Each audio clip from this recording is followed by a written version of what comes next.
நடிகர்களாகட்டும், நடிகைகளாகட்டும், தொழில்நுட்ப கலைஞர்களாகட்டும், ஏன் தயாரிப்பாளர் கூட ஆகட்டும், காரணத்தினால் எனக்கு பேசுவதற்கு முழு தகுதி இருக்கிறது.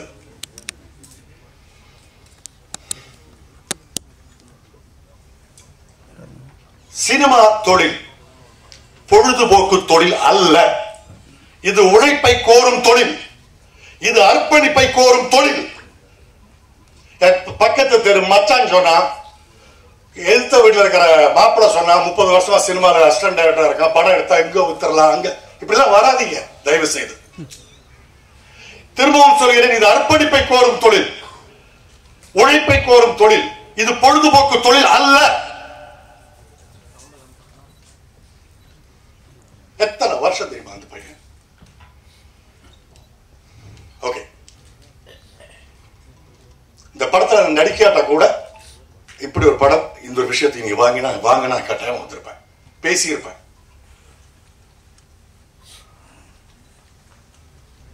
இன்னைக்கு இருக்கிற மேடையில் இருக்கிற இவ்வளவு பேர்ல எத்தனை பேர் இந்த படத்துல இன்வால்வ் ஆனவங்க, எத்தனை பேர் இந்த படத்துல நடிச்சவங்க, எத்தனை பேர் இந்த படத்துல சம்பளம் வாங்கினவங்க?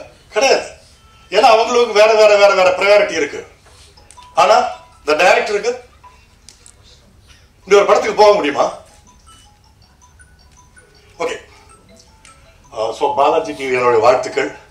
மீண்டும் இந்த படத்தை வேறொரு படத்தை எடுத்து செய்யக்கூடிய அவங்க யாருன்னு தெரியும், ப்ரொடியூசர்ஸ் திருமலை, உங்களுக்கு என்னுடைய வாழ்த்துக்கள். நல்ல ஒரு பெரிய புண்ணியம் செஞ்சிருக்கீங்க.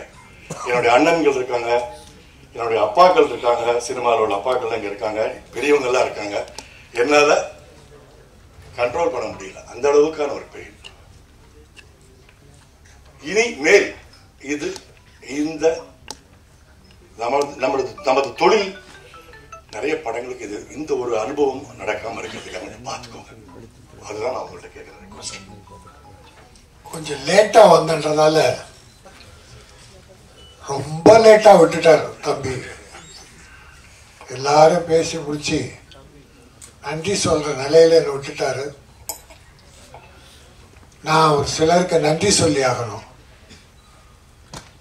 நான் மொத்தம் ஒரு 20 பேர்கிட்ட சொல்லியிருந்தேன், நான் வந்த உடனே கைத்தட்ட சொல்லி. அதுல 10 பேர் தான் கைத்தட்டினாங்க. இந்த செல்வமணி, சிவா இவங்கெல்லாம் கைத்தட்டல. சும்மா சொன்னேன். ஏதோ ஒரு அன்பின் காரணமாக என் அன்பு சகோதரர் நீண்ட நாளுக்கு அப்புறம் பார்த்ததால கைதட்டி வரவேற்றாங்க. எல்லாருக்கும் நன்றி.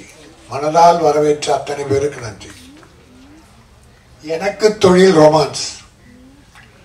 இப்ப எல்லாருமே நம்ம தமிழ்ல டைட்டில் தான் நல்லதுன்னு நினைக்கிற காலத்துல நிறைய இங்கிலீஷ் டைட்டிலா வந்துகிட்டே இருக்கு. ஆனா இந்த படத்துல சகோதரர்கள் தமிழும் வைத்து இங்கிலீஷும் ஆங்கிலத்தையும் சேர்த்து வச்சிருக்காங்க. எனக்கு தொழில் காதல்.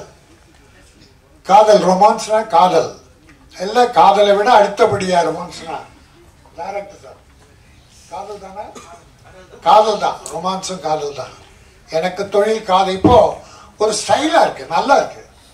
எனக்கு தொழில் ரொமான்ஸ் போது சில யங்ஸ்டர்ஸ் இந்த காலேஜில் லவ் பண்ணிட்டு தள்ளின்னு வராங்க இல்லையா தியேட்டருக்கு, அவங்கெல்லாம் கொஞ்சம் ரொமான்ஸ்க்காக வருவாங்க, நிறைய வருவாங்க. எனக்கு இந்த பார்க்கும்போது நான் ரொம்ப நல்லா இருக்குன்னு சொன்னாங்க. தம்பி திருமலை தான் சொன்னான், ரொம்ப நல்லா இருக்கேனே, அதனால தான் நம்பி நம்ம பண்ணிட்டேன். இதெல்லாம் இவ்வளோ காலம் கஷ்டப்பட்டா கூட இதெல்லாம் வெற்றி பெறுவேன். அவன் ஒரு போராளி, சினிமா போராளி. என் சிஷ்யன் சொல்லலாம், நான் ஒரு போராளி. இப்போ எனக்கு அடுத்து என்ன தம்பி, அதாவது கஷ்டத்தையே இஷ்டப்பட்டு எடுத்துக்குவோம். கஷ்டப்படுவான், அது இஷ்டப்பட்டு படுவான். வெற்றி அடைகிற வரைக்கும் போட்டிடுவான். தவறுகளை சுட்டி காட்டுவான், தட்டி கேட்பான். யாருக்கும் ஜால்ரா அடிச்செல்லாம் பழக்கம் கிடையாது. நல்லது நடக்கணும். சினிமா முதலீடு செய்யற ப்ரொடியூசர் அத்தனை பேரும் நல்லா இருக்கணும், அதுக்காக போராடுவான். சில படங்கள் முடிக்க முடியாமல் இருக்கும்போது அவனுடைய உதவியால் ஃபைனான்சியர்ஸ் பணம் கொடுத்து அந்த படத்தெல்லாம் முடிச்சிருக்காங்க. ஆக அப்படி ஒரு நல்ல மனம் படைத்த அருமை தம்பி திருமலை இன்றைக்கு இந்த படத்தை எடுத்து செய்கிறான் ப்ரொடியூசர்னா முதல்ல மகிழ்ச்சி. பல பேர் அடைந்தாலும் நான் மிகப்பெரிய மகிழ்ச்சி அடைகிறேன். அவன் வெற்றி பெறுவான். இந்த இயக்குனர் தம்பி பாலாஜி ரொம்ப எளிமையா இருக்கார். இந்த எளிமையே உங்களை வரவேற்கும், வாழ்த்தும்.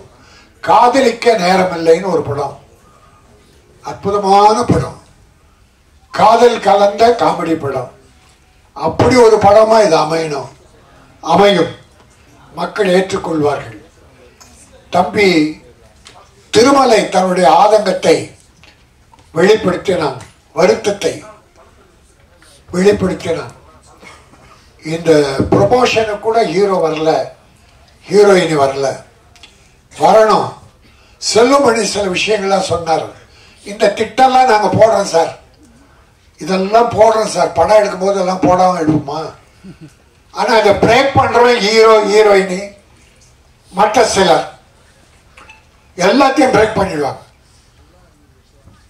டப்பிங் பேசுறதுக்கு முன்னால பணம் வேணும்னா உனக்கு ஏதாவது அசிங்கமா இல்லை, உன் மேல உனக்கு நம்பிக்கை இல்லை, பணம் வியாபாரம் ஆகலை, உன்னை வச்சு நாங்கள் படம் எடுக்கிறோம், வட்டிக்கு வாங்குறோம், கஷ்டப்படுறோம். இப்போ பாருங்க 4 வருஷம் 5 வருஷம் படம், இந்த படம் முடியும்னா அப்போ என்ன கஷ்டம் இருக்கணும்? பொருளாதார கஷ்டம் தான் இருக்கணும். அதை கடைசியாக மகேந்திரகுமார்ஜி உதவியால தம்பி திருமலை ஏற்பாடு பண்ணி இந்த படத்தை முடிச்சிருக்கான். அப்போ ஹீரோவா நீ கொண்டாந்த பணத்தை கொடுத்த, முதல் படம் கதாநாயகன், இந்த படம் எப்படி வரணும், இந்தாங்க இந்த பணத்தை வச்சு படம் பண்ணுங்கன்னு சரத்குமார் பண்ணியிருக்காரு. அப்படி ஜெய்சங்கர்னு ஒரு ஹீரோ, அவர் எத்தனை ப்ரொடியூசர் வாழ வச்சிருக்காரு. ரிலீஸுக்கெல்லாம் அவங்க உதவி பண்ணுவாங்க. பட் ஒரு ப்ரொமோஷனுக்கே வரலன்னா ப்ரொடியூசர்ஸ் அவ்வளோ பெரிய அடிமைகளா? உனக்கு என்ன அவ்வளோ பிஸி ஆயிட்ட? எல்லாருக்கும் சொல்றேன், தலைகணம் மட்டும் இருக்கக்கூடாது. தலைகணம் கொஞ்ச நாள் நிமிரும், உன்னை தாழ்த்தி விடும். தலை கவனிச்சுன்னா தலை தாழ்ந்து விடும். ஆகவே தலைகணம் இருக்கக்கூடாது யாரா இருந்தாலும். வளர்ச்சியும் போது நெற்பயிரை உதாரணம் சொல்லுவாங்க. நெற்பயிர் கதிர் விடுறதுக்கு முன்னால நெல் நிமிர்ந்து நிற்குமா, கதிர் விடுகிற போது அந்த நெற்பயிர் தலை தாழ்ந்து இருக்குமா. அது அறிவின் முதிர்ச்சி. அது போல வளர, புகழ் வளர வளர அமைதியும் தன்னடக்கம் இருந்தா நீ மேலும் உயர்வாய். அடுத்தவங்க வைத்தறித்தலுக்கு சாபத்துக்கு மட்டும் ஆளாகாதீங்க யாரா இருந்தாலும். ஆனா நான் இவ்வளவு சொன்னாலும் என் தயாரிப்பாளர் மேலதான் நான் குறைப்பட்டுக்குவேன், வேற எவனை பற்றி நான் குறைப்பட மாட்டேன். போட்டி போட்டுக்கிட்டு இந்த படம் வெற்றி பெற்றா முதல்ல அந்த ஹீரோ கிட்ட போய் நிக்க போறது யாரு? இப்ப எழில் மரங்கொத்தி பறவைன்னு ஒரு படம் எடுத்தார், டைரக்ட் பண்ணார், சூப்பர் ஹிட் படம். ஒரு சிவகார்த்திகேயன் ஒரு ஹீரோ உருவானார். இப்ப எழில் கிட்ட எவ்வளவு பேர் வராங்க. அவர் படம் பண்ணிக்கிட்டு இருக்கார், ஒரு அமைதியான அற்புதமான இயக்குனர். ஆனா இன்னைக்கு சிவகார்த்திகேயன் பெரிய லெவல், நல்லா இருக்கட்டும், நல்லா இருக்கு, தப்பே சொல்லல. பட் உன்னை தூக்கி விட்டவர்களே, ஒரு டைரக்டர் இல்லைன்னா ஹீரோ இல்லை சார், ஹீரோயின் இல்லை சார்.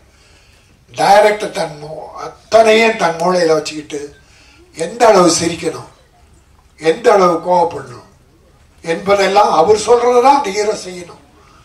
அளவுக்கு மீறி ஹீரோ டைரக்டர் மீறி பண்ண முடியாது. அப்போ ஒரு ஹீரோயினை உருவாக்குவது டைரக்டர். அந்த டைரக்டருக்கு மரியாதை இல்லைன்னு நீ என்ன வாழ போற?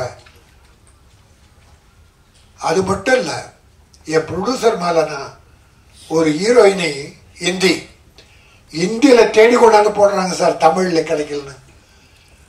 அந்த ஹீரோயினை கால் ஷீட்டு கொடுக்கறதே கஷ்டம். கொடுத்தா பாம்பேல இருந்து வரணும், பாம்பேல ஃபிளைட் வீட்டில இருந்து ஏரோட்ரம் வர வரைக்கும் அந்த பவுன்சர் அங்க 4 பவுன்சர் இந்தியில பாம்பேல வீட்டுல இருந்து அவங்க ஏர்போர்ட் வர்ற வரைக்கும் 4 பவுன்சர். ஏர்போர்ட் ஏறின உடனே சென்னையில 4 பவுன்சர் கொண்டாந்து விடணும். அவ்வளவு பெரிய தீவிரவாதியா நீ? ஹீரோக்கள், இத்தனை ஹீரோக்களும் பவுன்சர்ஸ் வச்சுக்கிறாங்க. சில டைரக்டர்கள் அவங்களுக்கு பவுன்சர்ஸ், அவ்வளவு கேடு கட்டோம்னா பயங்கரவாதியா? உன்னை கொலை பண்றதுக்கு ஆளுங்க சுத்திட்டா இருக்கு. எதுக்கு பவுன்சர்ஸ குறை சொல்ல? பவுன்சர்ஸுக்கு வேஷம் கொடுங்க, வேலை கொடுங்க, அந்த தம்பிகள் நல்லா இருக்கட்டும். ஆனா கேரவான்ல இருந்து ஹீரோ போவாராம், 6 பவுன்சர் கூடவே போவாங்களாம். ஷூட்டிங் ஒரு 100 மீட்டர்ல நடக்கும். அந்த 100 மீட்டர் வரைக்கும் ஹீரோ விட்டுட்டு அங்கேயே உட்கார்ந்துட்டு இருக்கணும்.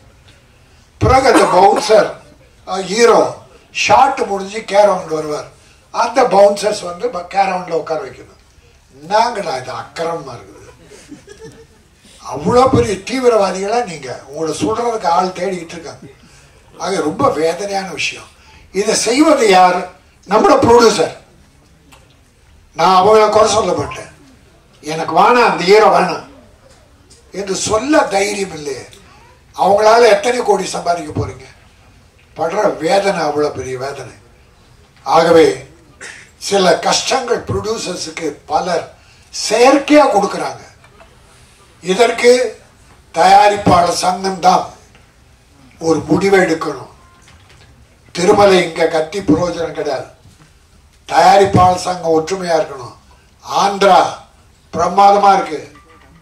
ஆந்திரா ப்ரொடியூசர் கவுன்சிலை மீறி யாராலும் ஒன்றும் பண்ண முடியாது.